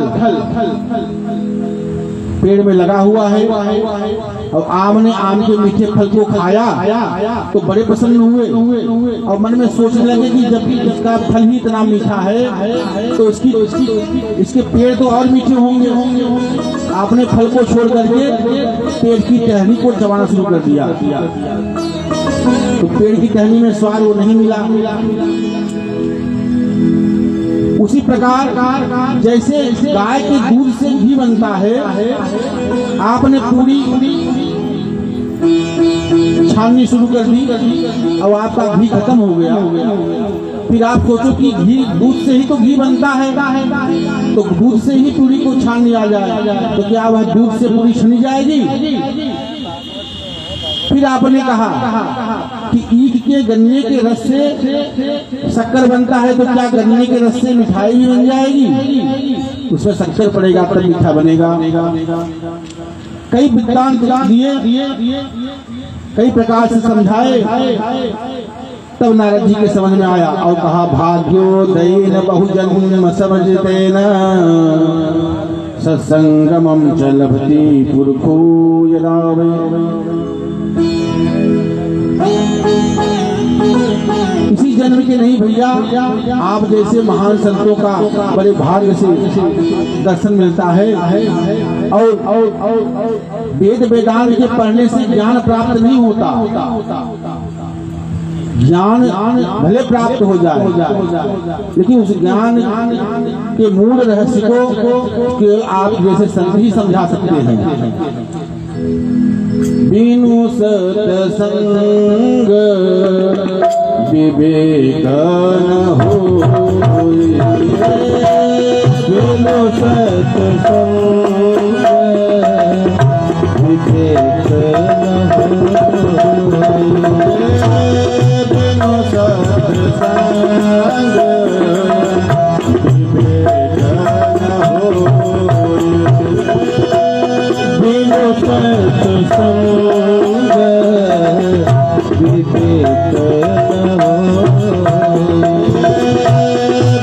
सत्संग विवेक न होए, बिनु सत्संग विवेक न होए, राम कृपा सुलभ न होए, राम कृपा सुलभ न होए, आवया है सर अति कठिनाई, आवत है सर अति कठिनाई, आवया है सर अति कठिनाई, आवत अति कठिनाई, राम कृपा बिनु आए न जाए, राम कृपा बिनु आए न जाए, राम कृपा बिनु आए न जाए। बिनु सत्संग विवेक न होई, राम कृपा बिनु सुलभ न होई। जब तक प्रभु की कृपा नहीं होगी तब तक आपको सत्संग की प्राप्ति नहीं होगी।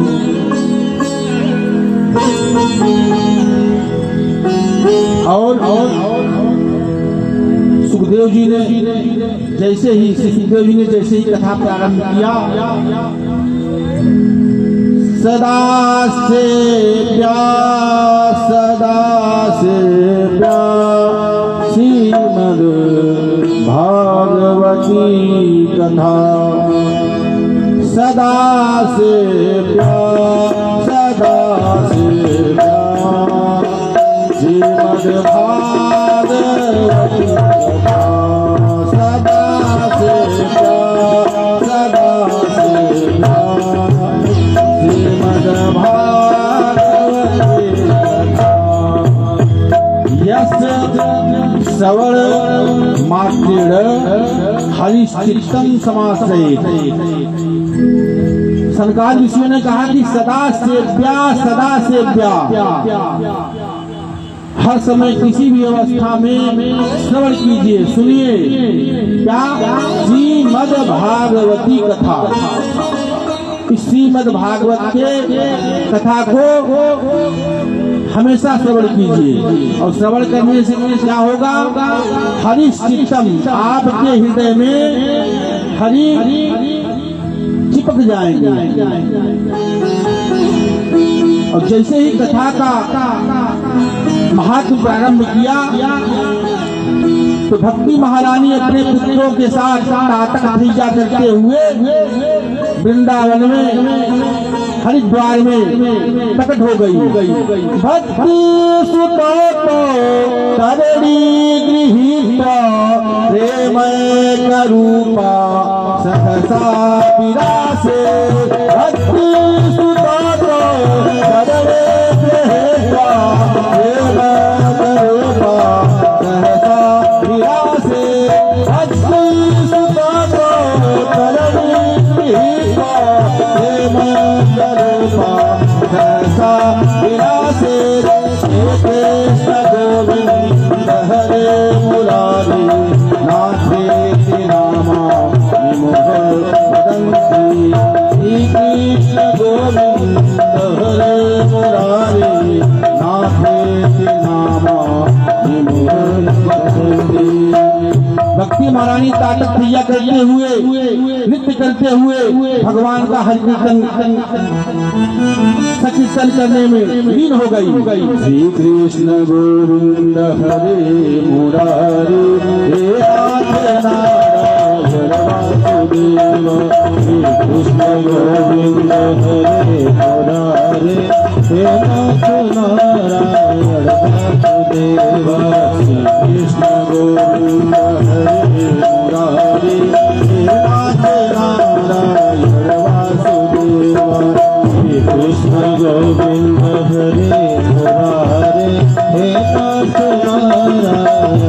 वासुदेव हे नाथ नारायण वासुदेवा हे नाथ नारायण वासुदेवा हे नाथ नारायण वासुदेवा हे नाथ नारायण वासुदेवा कृष्ण गोविंद हरे मुरारे हे नाथ नारायण वासुदेवा श्री कृष्ण गोविंद हरे मुरारे हे नाथ नारायण वासुदेवा श्री कृष्ण गोविंद हरे मुरारे हे नाथ नारायण वासुदेवा श्री कृष्ण गोविंद हरे मुरारे हे नाथ नारायण वासुदेवा भक्ति सुतो तो करनी की ही प्रेम करूपा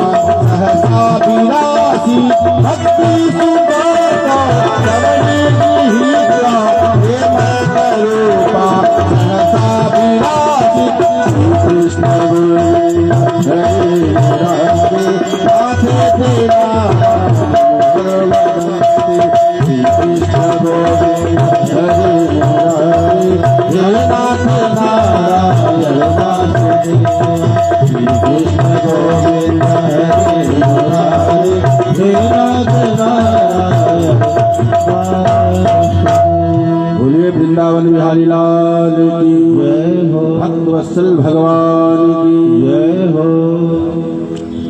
भक्ति महारानी प्रकट हो गई और ताता ठैया करके नृत्य करने लगी संकीर्तन करती। फिर भक्ति महारानी ने पूछा कि हे नारद जी हमारा स्थान कहाँ पे है, हम कहाँ बैठे हैं? नारद जी ने कहा कि जितने श्रोतागण हैं सबके हृदय में जाकर के प्रविष्ट हो जाओ। और भक्ति महारानी सबके हृदय में जाकर के प्रविष्ट हो गई और भगवान का संकीर्तन करने लगी। सकल भुवन मध्य निर्धनास्ते धन्या निवसति हृदय साम हरि हरि भक्ति रेका। त्रिभुवन में वही धन्य है जिसके हृदय में भक्ति महारानी विराजमान है।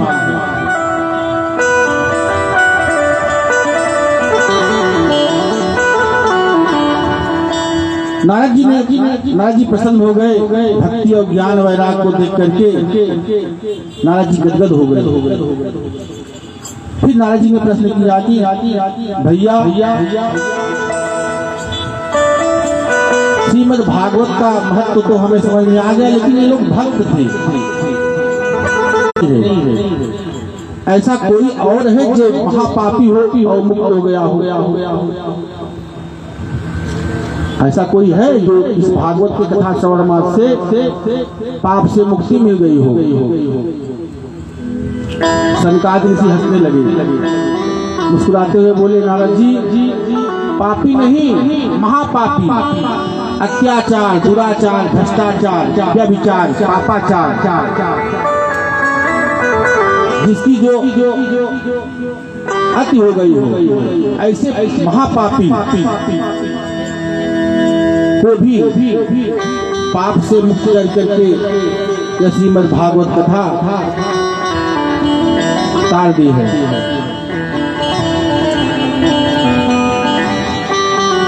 नारद जी ने कहा कि महाराज ऐसा कौन सा पापी है? सनकादिक ऋषियों ने कहा कि नारद जी पापी पाप करने के बाद उस पापी की मृत्यु होने के बाद भी वो मुक्त हो गया है। ऐसी महत्ता श्रीमद् भागवत संहिता में है।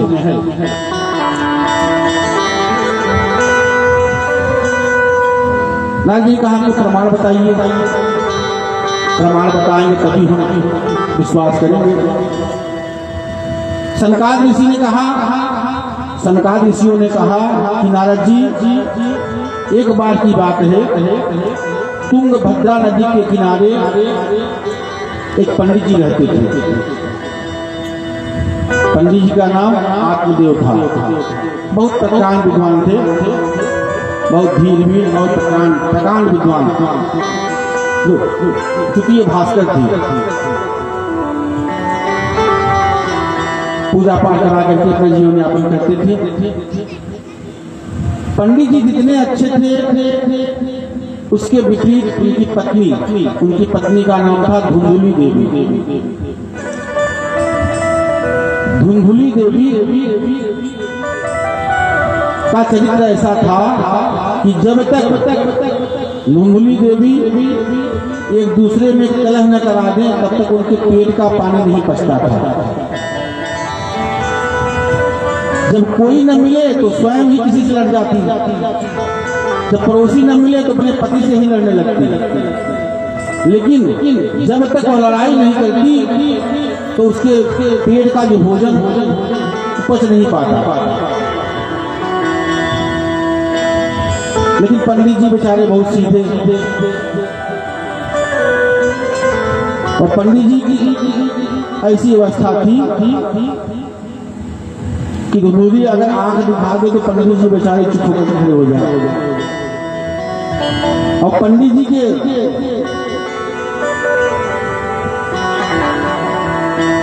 को केवल एक चिंता बार बार सताती थी कि उनके पास कोई संतान नहीं थी। एक गाय थी, वो भी बाज ही थी। एक वृक्ष लगा हुआ था, उस वृक्ष में भी कभी कोई फल नहीं आया।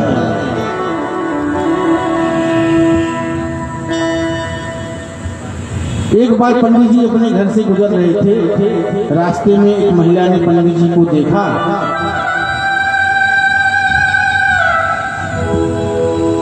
और देख करके जल लेने जा रही थी।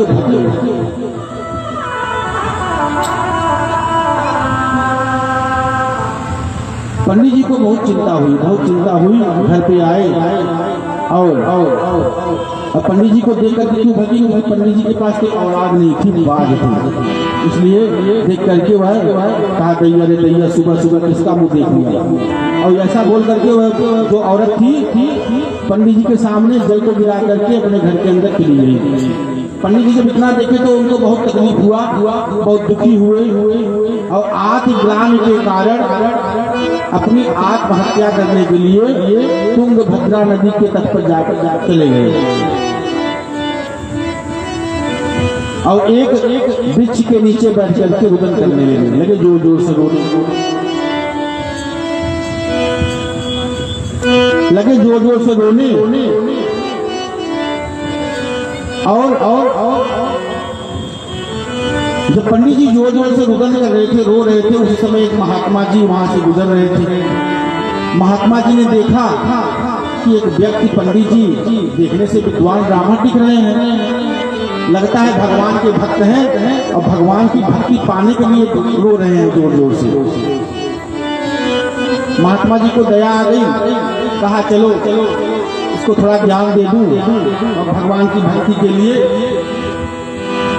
इसको कोई मंत्र दे दूं जिससे भगवान की प्राप्ति हो जाए।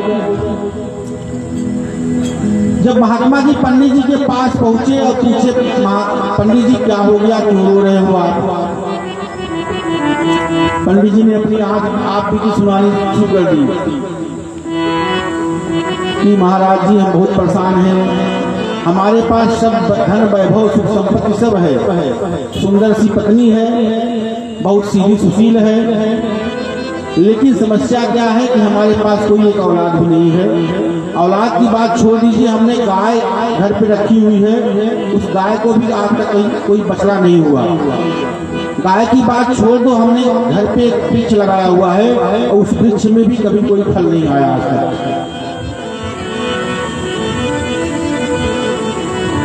हमारे कौन से पाप कर्म ऐसे हैं जिसके कारण हमें पुत्र नहीं प्राप्त हो रहा है?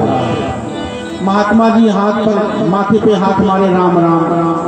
हम तो सोचे कोई संत महाजन होगा, भगवान की प्राप्ति के लिए आया होगा, भगवान की भक्ति के लिए रो रहा होगा, लेकिन वो तो पुत्र के लिए रो रहा है।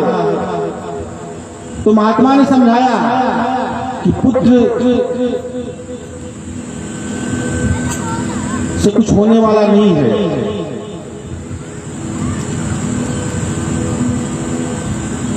पुत्र तो राजा सगर के भी थे, 60,000 पुत्र थे, एक भी काम नहीं आया, सारे कपिल देव मुनि के श्राप से भस्म हो गए। पुत्र तो नाभि के बैन थे, बैन के कारण नाभि को भागना पड़ा। तो पुत्र से सुख प्राप्ति हो जरूरी नहीं है, तो पुत्र का हक आप छोड़ दो। लेकिन पंडित जी को हक लग गई, नहीं महाराज, अगर मुझे पुत्र नहीं मिला तो मैं ही आत्मदाह कर लूंगा, मर जाऊंगा। तो महात्मा ने पंडित जी के मस्तक की रेखा देखी, देखते ही महात्मा को ज्ञात हो गया। कहा पंडित जी,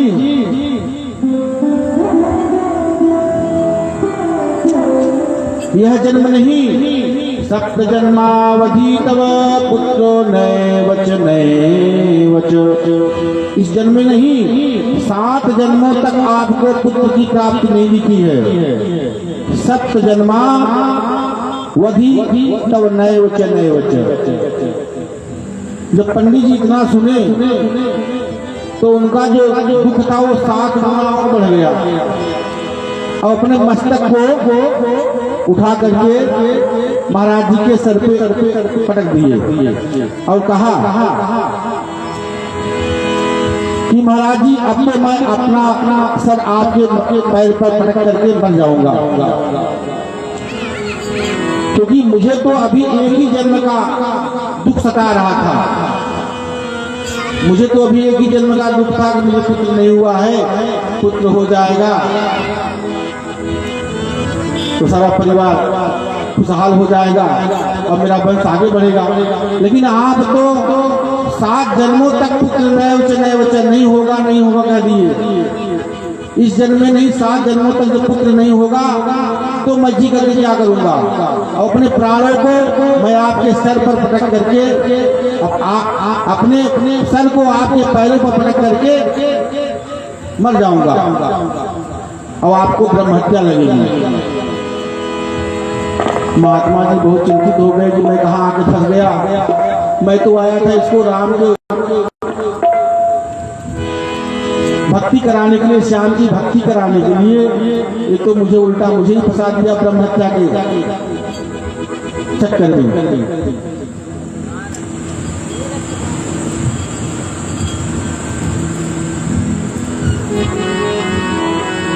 तब महात्मा जी ने कहा, एक फल दिया निकाल के, अपने झोली में से फल निकाला और पंडित जी को दिया। कहा ठीक है पंडित जी, इसको आप लीजिए और जा करके अपनी पत्नी को खिला दीजिएगा। फल भक्षेर गर्भ स्याद गर्भेरो दर बुद्धिता, या फल का खा करके आपकी पत्नी गर्भवती हो जाएगी। पंडित जी बहुत प्रसन्न हुए और फल को लिया और दौड़ दौड़ के अपनी पत्नी के पास आए। सुनती हो देवी धुंधुली, कहाँ हो, सुनती हो? धुंधुली ने कहा कि कहाँ गला फाड़ रहे हैं हमारे पंडित जी, आज लगता है बहुत ज्यादा सामान ला करके पा गए हैं, कहीं क्या लगता है कि सामान ज्यादा है इसलिए बुला रहे हैं। धुंधुली भाग करके अपने पति आत्मदेव के पास आई तो आत्मदेव ने कहा, फल निकाल के कहा कि लो फल खा लो। धुंधुली ने कहा कि राम रे राम, आप इस फल के लिए इतना आवाज गला फाड़ रहे थे, हमें लगा आप बहुत सारा सामान लाए होंगे इसलिए इतना आवाज लगा रहे हो।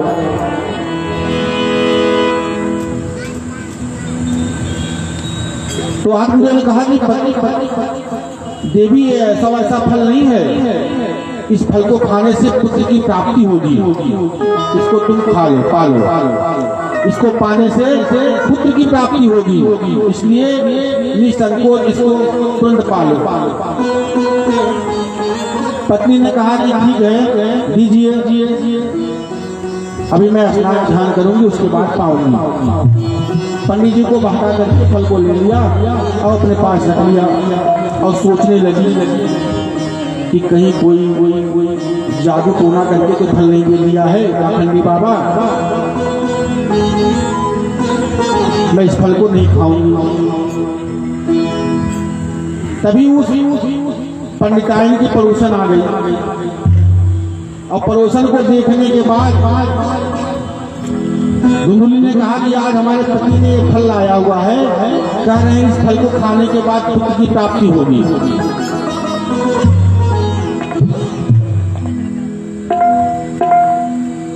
तो पड़ोसन ने कहा ठीक है खा लो, महात्मा दिए हैं, खाने से पुत्र की प्राप्ति हो जाएगी, तो अच्छी बात है। धुंधुली ने कहा ठीक है, अगर मैं खा लूंगी पुत्र की प्राप्ति होगी, मेरे घर में पुत्र आएगा, तो मैं भोजन नहीं कर पाऊंगी।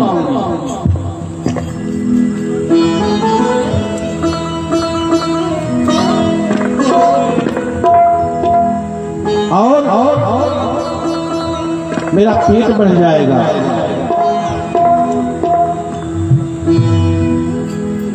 पड़ोसन ने कहा ठीक है कोई बात नहीं, भोजन पेट में बच्चा होने के बाद भोजन कम किया जाता है, तो सबकी वही हाल है, तुम पालो फल को।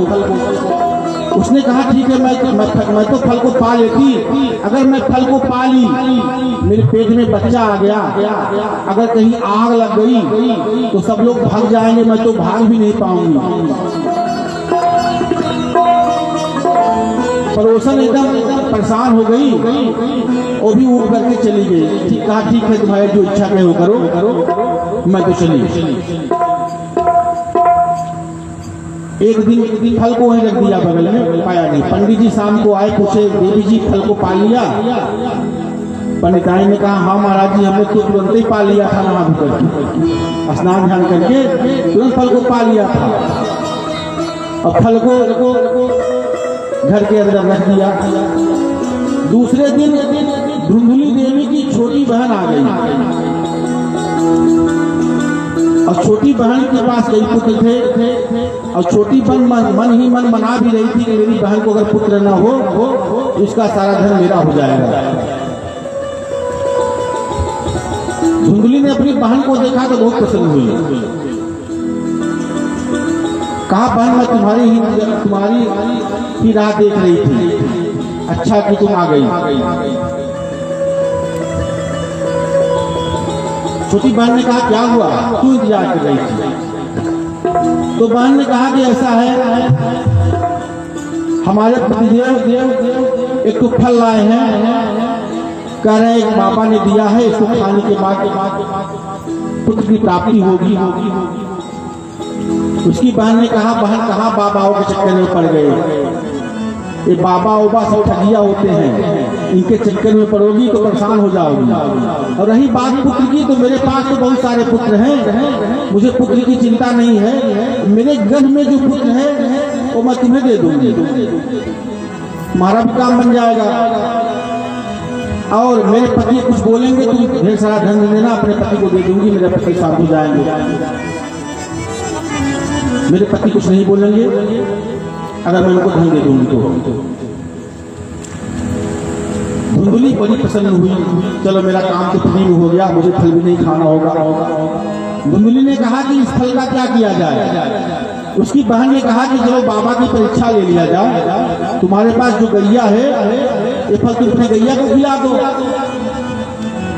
तो बाबा की परीक्षा भी हो जाएगी और तुम्हारा काम भी हो जाएगा।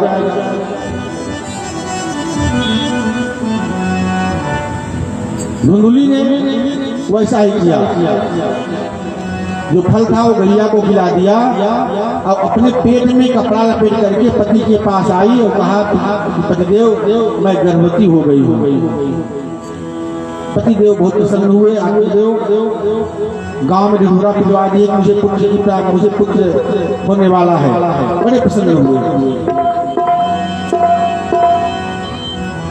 कुछ समय बीता, उसकी बहन को प्रसव पीड़ा हुई और बालक को जन्म दिया। जब बालक पैदा हुआ तो उसकी बहन ने ला करके अपनी बहन को दे दिया धुंधुली देवी को।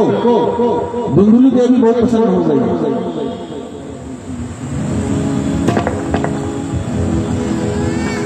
और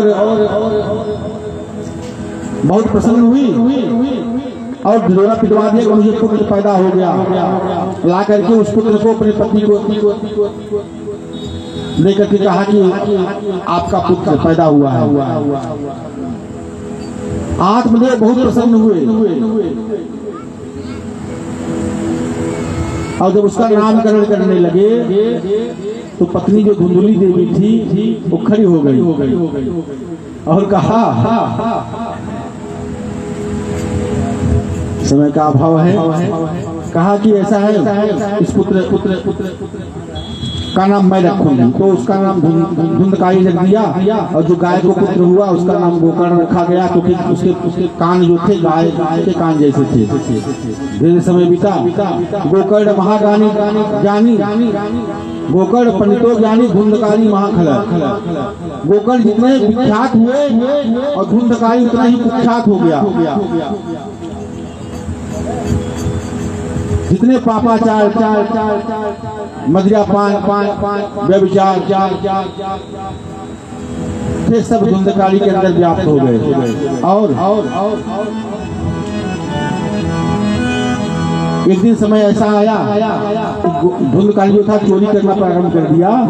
चोरी करते करते एक दिन जुआ खेलना भी प्रारंभ कर। जुआ में जब हार गया सब पैसा तो घर के बर्तन बेचना शुरू कर दिया। उसके पिता ने मना किया तो पिता को एक मार करके भगा दिया घर से। पिता बेचारे निराश अवस्था में पहुंचे आत्महत्या करने के लिए। सोचो एक समय ऐसा था, पिता वही पिता पुत्र के लिए आत्महत्या करने जा रहे थे। आज वही पिता पुत्र के पैदा होने के बाद पुत्र के दुख से आत्महत्या करने जा रहे हैं। फिर वहां गोकर्ण जी मिले। गोकर्ण ने बहुत अच्छा उपदेश दिया।